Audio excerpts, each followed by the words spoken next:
What's up, everybody? This is Devin White, linebacker for the Tampa Bay Buccaneers. You're listening to the LCC Network. Go Bucks.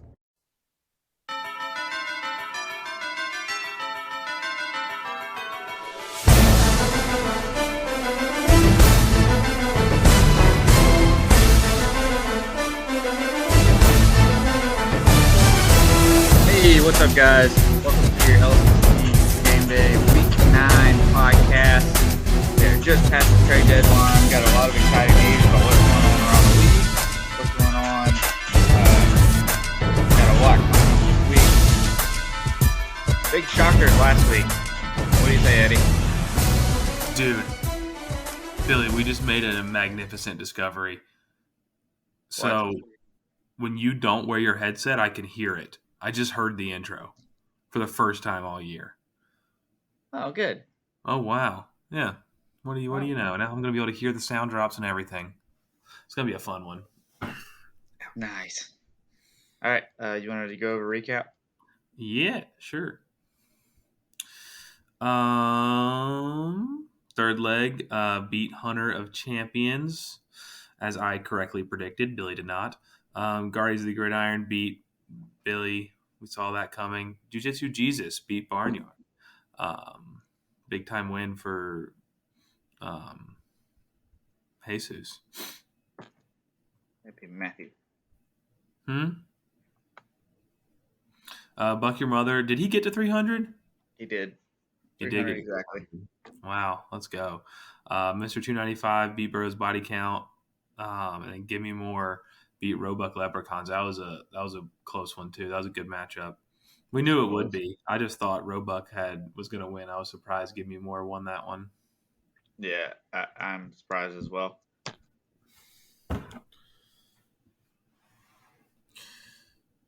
BP took the L against Peanut Butter Cup. Spurs beat Afternoon Delight. Eastside Brawlers beat the dog shit out of me, and I scored 230. He puts up his high game. Dude, the amount of people that I was on Twitter, the amount of people that got absolutely destroyed by AJ Brown in the fantasy world was hilarious. If you just if you just searched AJ Brown on Twitter after Sunday, there were so many people. Did you see that AJ Brown got a random drug test the day after the game? Yeah, that's absolutely hilarious. His touchdown celebration after his third touchdown, when he what did he do, point at the defensive people, the two the two people guarding him, he just pointed right at him. That was pretty badass. All right, Step Bros Fantasy Company beat Sandstorm Troopers. Levitard Lobos also had a great week. I think he put up 240 almost against Once a Janitor, and then Protect the Booty beat Steel Curtain. Steel Curtain got unlucky that Josh Jacobs got hurt by the fact that the Raiders' offense wasn't there on Sunday. I know you suffered from that too, Billy. The Raiders' offense just was not there on Sunday. I think Derek Carr developed dementia overnight. Well, I think the Saints just temporarily turned into the 85 Bears on defense. I don't know what happened.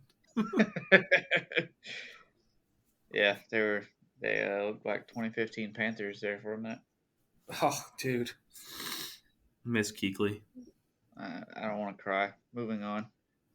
All right, so we got trade deadline coming up. Whoa. Skipping valuable. Let me not pass that real quick. You see, Pick'em, we're still pretty close. Yeah. We both sucked at picking last week, I was going to say, we've sucked the last couple of weeks, actually. Still 4 games back. Yeah, this fantasy season has been super unpredictable, I feel like. Yeah, you're right, man. It's really even this year. I mean, I feel like there's not a ton of powerhouse teams. Everybody's kind of neck and neck. Makes it really hard to predict what's going to happen. Upsets are impossible to see coming. Yeah, let me throw this stat out at you. Right now, we know this. Let's see, 1, 2. We know this to be true, that the backyard conference isn't as strong from top to bottom. But right now, there are in the backyard conference, a team with a losing record would get in the playoffs if the season ended right now. Wow. Yeah. There's just so many teams around that 500 mark in both conferences that are still like in it. Like nobody's out of it right now. Almost like the NFC South. But I don't want to talk about that either. Right. Speaking of which, did you see that the DJ Moore shouldn't have been flagged? Did you see that? Yes. Golly. Yeah, NBC released it. Oh, heartbreaker. Anyway, either way, the kicker shouldn't fucking miss the chip shot in overtime. Yeah. Pussy, I hope his nuts get ripped off. I just want to move on to week 9. Forget about week 8. It was just a heartbreaker. Okay. All right. So, as we know, trade deadline just passed for NFL. So, big trades. I'm sure all you guys have seen these already, but we're going to go ahead and just throw them out there for you. Bradley Chubb traded to the Dolphins. Big trade there. Roquan Smith. I don't think anybody saw that coming other than the fact that they wouldn't pay the man. Traded to the Ravens, who's having trouble paying Lamar. So, very interesting trade for the Ravens, but a very good one in my opinion. Chase Claypool traded to the Bears. Not sure I understand that one. I don't know if Chase Claypool will ever see a touch.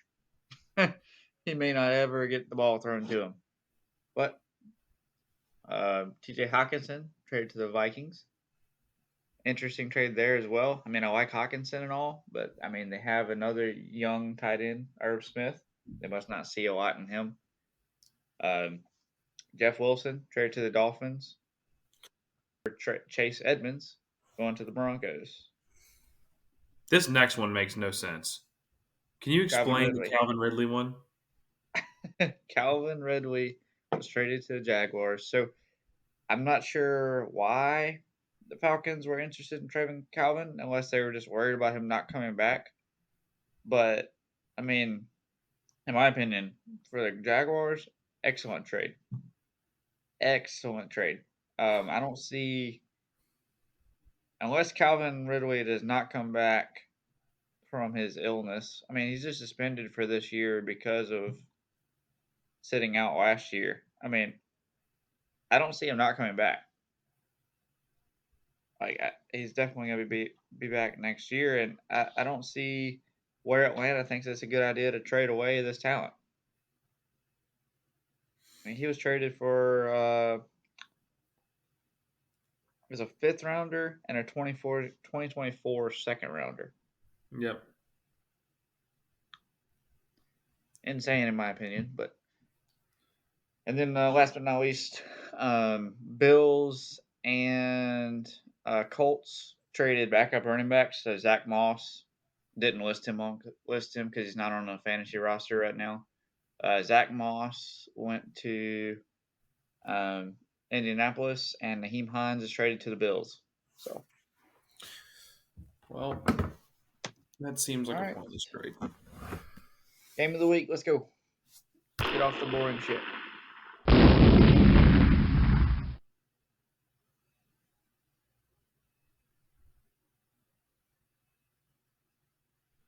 Well, that sucks. Sound drop's not working. There it goes. It just came in really late. I am. Well, that's just as fascinating as the first 89 times you told me that. Well, he don't know talking good like me and you. So his vocabularistics is limited to I and am and Groot. This is vocabularistics. I am Groot. All right, so we got Mr. 295. We got Geno Smith representing for 295. He's been going off this year. Then, of course, we got Peyton, Guardians of the Gridiron. Been red hot this season. Only lost one game. Peyton's team's looking pretty unstoppable right now. 295. also coming off a win week 8. So game of the week 9. We have a pretty good matchup on our hands here. Go ahead and start us off, Eddie. All right. A quarterback, Guardians of the Gridiron's rolling with Kirk Cousins, going up against a Washington defense that is susceptible to giving up some points at times, versus Geno Smith of 295, who I don't even know how to describe the season he's having on the field as far as his fantasy numbers go. He's averaging 36. So let's see, he's going up against Arizona. Both pretty favorable matchups, in my opinion, for the quarterbacks, excuse me. I think I'm going to lean Geno Smith, honestly. Yeah, I Weird mean, to I'm say. looking at the rankings for the defenses. I mean, Arizona has a 22nd ranked pass defense, and Washington's ranked 15th against the pass. So I mean, it is technically on paper a more favorable matchup to go Arizona, but in my opinion, I like Kirk Cousins in this one.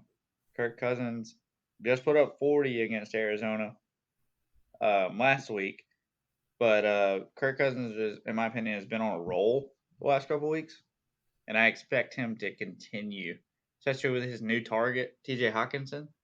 I feel like Kirk Cousins is about to go off. That's fair. So, yeah, I'm going to lean Kirk Cousins in that matchup. Moving on to running back, we have Peyton starting 2 running backs this week. So we'll go with his normal starter, Aaron Jones, for running back at Detroit, going against Austin Eckler at Atlanta. So both of these guys have pretty favorable matchups. Austin Eckler, coming off a bye week 8, has been unstoppable. I'd say the past 4 weeks that he has played. I mean, he's been insane. Aaron Jones, up and down, just like every other year. The last 2 games, he's been really good, though. And going against Detroit run defense, who ranks 30 in the league, I think I'm going to lean Aaron Jones just because of the matchup.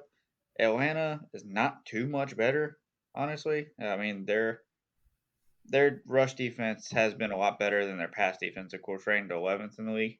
So I'm going to lean favorable matchup on that one and go Aaron Jones. Continues his strong push. Yeah, I totally agree, man. I think Aaron Jones continues to be busy, especially with the Packers passing game struggling so much. I think he continues to be busy. At wide receiver, Guardians of the Gridiron's going with Stephon Diggs. Mr. 295 is rolling with T. Higgins.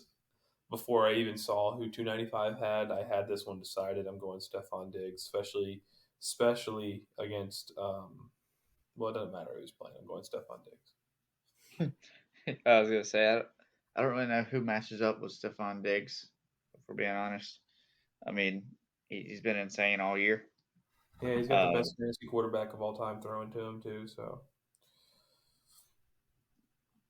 yeah, I ain't saying much. Go Josh. Anyways, going on to defensive line. Peyton is starting Derek Brown, who I told him he should have started last week. Nick Bosa's on bye this week, but I don't think he's going to have any problems at all starting Derek Brown. Derek Brown's been killing it, recording record games for personal PR games for the last 3 weeks in a row in tackles. So Derek Brown's been doing great. Going against BJ Hill, tackle for the Bengals.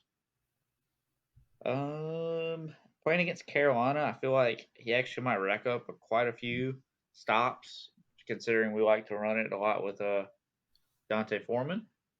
Honestly, I'm going to say Derek Brown in this one, though. Even though I think BJ Hill is going to do pretty good, Derek Brown's been insane recently, and I really think that he even has the possibility to get a sack in this coming game because the Bengals' offensive line is not where it's at. So I'm going to lean Derek Brown. Yeah, you kind of said it towards the end there. I just still don't trust that offensive line of Cincinnati. Joe Burrow it seems like he gets hit multiple times every single week. So I think Derek Brown gets back there and gets to him. At linebacker, Guardians of the Gridiron's going with Divine Diablo. He's questionable, didn't practice on Wednesday. He played last week, but he was hurt last week as well, so we'll have to monitor that. But even though he was hurt or playing a little banged up, he had 46 against the Saints. And Mr. 295 is going with Jordan Hicks, who has had an up and down year. I mean, he's averaging 37, but he's also had 4 games in the 20s. So he's kind of been up and down. Don't love his matchup against Washington. So I think I'm actually going to go Diablo here. Yeah, I am as well. I like Diablo in this one, even though he's hurt. Now, if Diablo does not play, Peyton does not have a backup linebacker because Fred Warner and Taki's on bye. What the hell was that? Taki. What was that laugh? Sorry. Anyways, Peyton's entire bench is on bye. So if anybody goes down other than Kevin Byard, he's kind of screwed. I still like Diablo. Hope he plays. And at safety, we have Kevin Byard going against safety Harrison Smith. Harrison Smith's been pretty good the last couple games. He's been up and down, but he also has been hurt. And when he's been healthy, he's been insane. Going against Washington, I don't mind Harrison Smith here. Kevin Byard is going against Kansas City, though. And one thing we know about Kansas City is they get the ball downfield into the secondary where Byard's probably going to rack up some tackles. I like the matchup for Kevin Byard here. Yeah, man. I agree. I like Byard for show in this matchup. All right. Well, with that being said, we got flex left. Peyton's flexing Deontay Foreman. I love that. Panthers fan at heart, man. What else am I supposed to say? I mean, dude, he had 26 rush attempts last week. Like, that kind of volume is just going to put up points, regardless if he has a mediocre day. I think he has a good day. Yeah, I agree. If they give him 25 carries, it's over. And 295 flexing Christian Wilkins. I'm taking Foreman. Yeah, dude.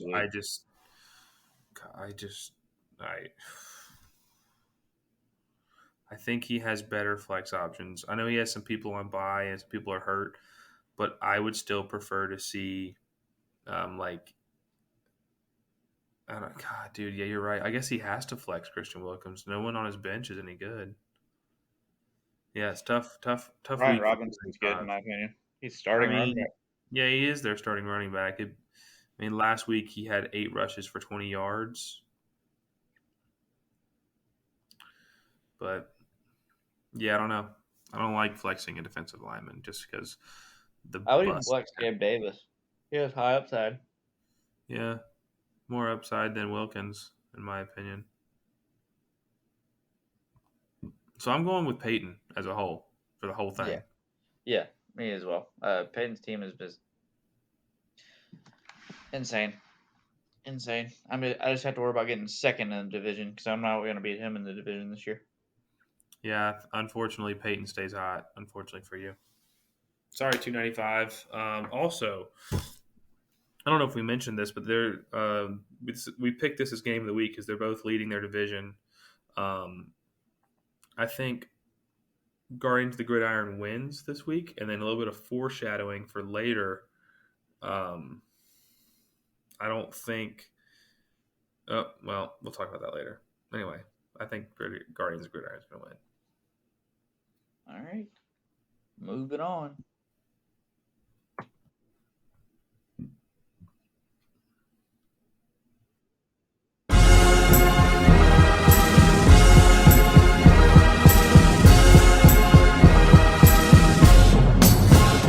All right. On to our week 9 matchup. What are we doing here? Looking forward to see what happens. I mean, we got a lot of different matchups. Losing my words here, Eddie. Take over, please. Sorry. What? Welcome to week 9. Let's see what first matchup is. I'll take it from here, Billy Bob. So the first one we're going to break down is Once a Janitor versus Give Me More. This one is not very tough for me.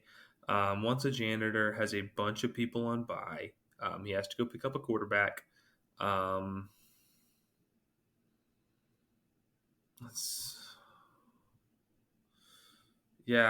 trying to look at who he's going to start. It's hard to tell because he hasn't set his lineup. He's going to have to go Kenny Clark at defensive line. He has Drew Tranquil back.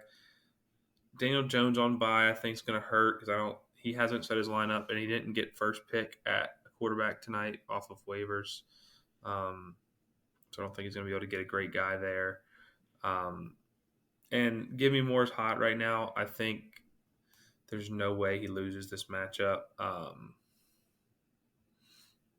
don't think there's much to talk about in this matchup. Like, Kyler Murray's got a good matchup against Seattle. Travis Kelce's still the clear number 1. Kansas City, he's going to have a good week.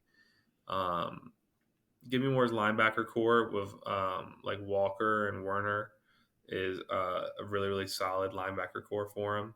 So I just think Give Me More has way too much firepower in this one. I think he wins big. I second that. Yeah, think so? Oh, yeah. Yeah, I'm sorry if that wasn't a very detailed breakdown. I don't think it's close. Yeah, I agree. Will's team has been quite a disappointment this year. And Jameson's coming on pretty strong, so it's tough. It's tough to choose Will, but definitely have hope. Yeah, and it's just hard to make a prediction when I don't know what his lineup's going to look like. Yeah, I mean, based on his matchups, it's going to be crazy because, like you said, half his team on bye. So, all right, moving on to Austin the Sloth. Any last words? Versus Steel Curtain. This one means a lot to me this week. Well, I just want to say real quick, like last year, me and Cody are fine. It's just, I like to create drama. I'm Smack Talker of the Year. Cody didn't think I deserved Rookie GM of the Year last year, so this one means something to me. So I'm putting it out there that I really want this one bad. Well, you got a chance because Cody's going to have to start his third string DB, who has actually been doing pretty good recently. So good luck with that one. But also we got Roquan Smith on a new team. And on top of that, we have Aaron Rodgers, who is questionable. Says he's limited, but he did practice today, so it's looking like he's probably going to play, but there's always that option. So with all that being said,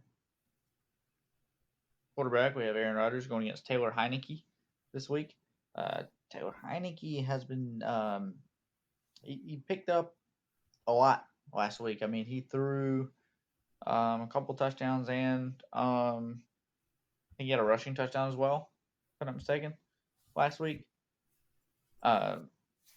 Big improvement from week 7, so we're looking forward to seeing what Taylor Heineke has to offer in week 9, going against a pretty good offense, Minnesota. Gonna have to try to keep up with them. So I like Taylor Heineke. As far as what Aaron Rodgers has done, they've been relying heavily on their rushing offense.